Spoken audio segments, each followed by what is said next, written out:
I've gone through the last year, year and a half's worth of issues of Harvard Business Review. I've culled our website and looked at the books we publish to pick 6 ideas that you need now.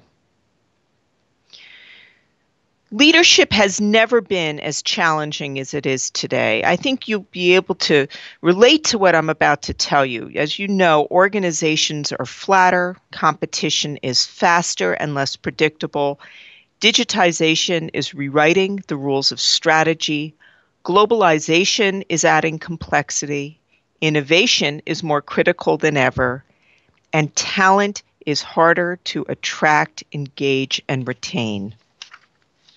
So what are you going to do about it? The first thing to think about is your idea of power. Power is not what it used to be. The Goliaths are being toppled by the Davids, from the network drivers of Uber to the crowd-funded creatives of Kickstarter. But the dynamics are confusing, especially to managers in traditionally powerful institutions. New power actors, and I take this phrase from an article we wrote about old power and new power, which you can find on hbr.org. New power actors differ from old power actors along 2 dimensions: the models they use to exercise power and the values they embrace. On this slide, you can see the difference between old power values and new power values. I won't drive you crazy by trying to read the slides to you. You can read them for yourself, but let me describe some of this. Some enterprises like Facebook have new power models but don't seem to embrace the values. Others, like Patagonia, have new power values but rely on old power business models. The point is, there are very few purely new power operations, particularly in the realm of business. You know, new power would be the Occupy Wall Street movement. It would be Arab Spring. And having said that, I'll also point out that those rarely sustain themselves. So a certain amount of old power, I guess, is necessary to manage new power, but you must recognize the growth and emergence of new power if you're going to lead your organization into the future. Understanding how the nature of power is really shifting, who has it, how it's distributed, and where it's heading will be a defining challenge for business in the 21st century. My second idea is that leaders can't just issue orders. One-way, top-down communication between leaders and their employees is no longer useful or even realistic. Today's leaders achieve far more engagement and credibility when they take part in genuine conversation with the people who work for and with them. The conversation should be a frank exchange of ideas and information with an implicit or explicit agenda. You must be clear. Corporate conversation reflects the new reality. Thanks in part to digital and social technologies, employees have found a public voice. They are talking about you on Twitter. They're posting photos of your organization on Instagram. They're all over Facebook talking about what it's like to work for you. They will use social media whether you like it or not. The good news is that people can talk up a company in a way that's more interesting and attractive than any obvious public relations campaign. In other words, there is nothing more damaging to your company than to have your employers talk it down, belittle it. On the other hand, when your employees are happy, when they are feeling fulfilled, when they feel that they are being heard and that their priorities mesh with the organization's priorities, their voice on social media will be loud and clear and very persuasive. My third point is about influence. Having talked about the rise of new power, influence now matters more than traditional power. So let's look at that. In puzzling over it was better to be feared or loved as a leader, Machiavelli, our old friend, famously said that because it's nearly impossible to do both, be loved and be feared, leaders should opt for fear. But research from Amy Cuddy at Harvard Business School and a couple of co-authors, Matthew Kohut and John Neffinger, refutes that theory and suggests that leaders would do much better to begin with love, that is, to establish trust through warmth and understanding. Most leaders today approach their jobs by emphasizing competence, strength, and credentials, but without first building a foundation of trust, they run the risk of eliciting fear, resentment, and envy. Beginning with warmth allows trust to develop, facilitating both the exchange and the acceptance of ideas. This is the conversation I was just referring to. People really hear your message and become open to it. So cultivating warmth and trust also boosts the quantity and quality of novel ideas that come out of your organization. Think about the implications of that point for innovation, for creativity. The best way to gain influence is to combine warmth and strength. As usual, it's rarely one or the other. You want both. As difficult as Machiavelli says that may be to do, the article I'm referring to suggests that it's possible. The authors looked at behavioral economics, social psychology, and other disciplines to offer practical tactics for leaders hoping to project a healthy amount of both qualities.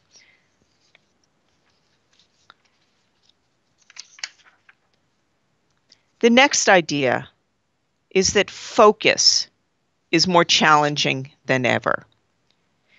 Daniel Goleman, who kind of gave us the idea of the focused leader, went into this in an article that we published in December of 2013. And what Goleman found is that attention is the basis of the most essential of leadership skills: emotional, organizational, and strategic intelligence. I'll say that again. Attention is the basis of the most essential of leadership skills: emotional, organizational, and strategic intelligence. Never has it been under greater assault. If leaders are to direct the attention of their employees towards strategy and innovation, they must first learn to focus their own attention in three broad ways: on themselves, on others, and on the wider world. Every leader needs to cultivate this triad of awareness in abundance and in the proper balance, because a failure to focus inward leaves one rudderless, a failure to focus on others rends one clueless, and a failure to focus outward will cause you to be blindsided. The good news is that practically every form of focus can be strengthened. So Daniel Goleman, the author of the article on emotional intelligence, the man who popularized the notion of emotional intelligence all those years ago, says that cultivating this awareness explains why focus is crucial to great leadership. Focused leaders can command the full range of their own attention. They are in touch with their inner feelings. They can control their impulses. They are aware of how others see them, and they can weed out distractions and allow their minds to roam widely, free of preconceptions. The next idea is related to several of the ones I've already gone through, which is about leading innovation. Leading innovation ain't what you think it is. How can leaders build an organization that is capable of innovating continually over time? This is a question that Linda Hill and her co-authors attacked in a really terrific book called Collective Genius. And we published an article under the same name in June 2014. Linda is from Harvard Business School, and has a psychology background, I believe. So she has a certain kind of insight that I think is really illuminating. She says that you create an organization that's capable of continually innovating over time by creating a community that's both willing and able to innovate. To be willing, the community has to share a sense of purpose, it has to share values, and it has to share and embrace the rules of engagement. So as an example, Luca Di Maio was Volkswagen's head of marketing communication and focused, and I know Volkswagen has a kind of a tarnished reputation right now, but what Luca Di Maio did was truly extraordinary. He fostered a sense of purpose in his team by asking its members to reflect on what being part of VW meant to them. He strengthened their shared values by encouraging them to use the brand's three components, innovation, responsibility, and value, to guide their work. And he built significant responsibility and autonomy into their rules of engagement. So, for the moment, think about what VW accomplished before it kind of went off track with its most recent scandal. What Luca Di Maio accomplished by focusing his team to create these shared values and willingness was truly extraordinary. To be able, remember, the two conditions were the organization has to be willing and able. To be able, companies have to generate ideas through discourse and debate. They have to experiment quickly, they have to reflect, and they have to adjust. And they have to make decisions that combine disparate and even opposing ideas. Bill Cochran, who was at the time an SVP, a senior vice president of engineering at Google, employed these capabilities both to solve the company's near-term data storage needs, and you can only imagine what Google's data storage challenges were, and to make progress toward a next-generation solution. You'll read about those if you buy the book or if you take a look at the article on hbr.org. It's truly insightful. My final idea, and this is one that really resonated for me, is that this notion of authenticity that you've seen in, we've published a lot about it, but management thinkers really have embraced it and they tout it, isn't always very helpful. It has become the gold standard of leadership, to be sure, but as Herminia Ibarra, a professor at INSEAD, argues in an article that we published, let's see, when did we publish it? I think it was January, February of 2015. A simplistic understanding of authenticity means we can limit our own growth and impact. All too often, we tend to latch onto authenticity as an excuse for sticking with what's comfortable. I'm doing I'm just keeping it real. This is how I operate. It's that sort of thing. But few jobs allow us to do that for long. In the article, Herminia explains how leaders can develop an adaptively authentic, and that's in quotes, adaptively authentic style by experimenting with many different leadership approaches.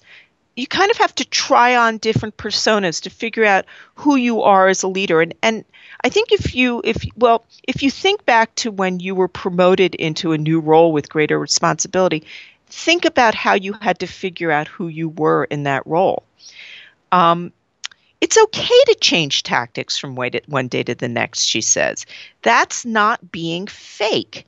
It's how we figure out what's right for the challenges and circumstances we face. The challenges and circumstances we face change dramatically over time. We have to have that flexibility.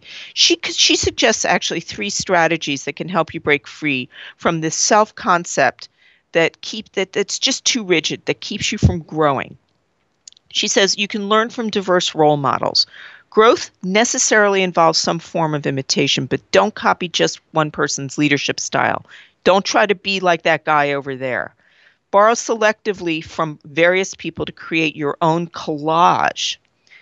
The second strategy is to work on getting better. Set learning goals, not just performance targets. Think about the difference. Learning goals, not just performance performance targets to focus on the value of experimentation. Stretch the limits of who you are by doing new things that make you uncomfortable. Get outside your comfort zone, but that help you discover by direct experience who you're becoming as a leader. You've got to have courage to do this, but it'll pay off in spades. And finally, the third strategy is don't stick to your story in quotes. It's what I was saying before. Get rid of outdated self-concepts and draw on your personal narratives to fit your circumstances as you're taking on new challenges. That's what authenticity is. It's okay to say, I don't know, or I'm trying something new. Just, that's what being real is. Being real is not being rigidly who you thought you should be when you took the role a year ago. It's figuring out who you should be today and tomorrow. So, those are the 6 ideas. And I hope that what you take from them is 5 attributes that make a good leader: humility, flexibility, listening skills, self-awareness, and persuasiveness.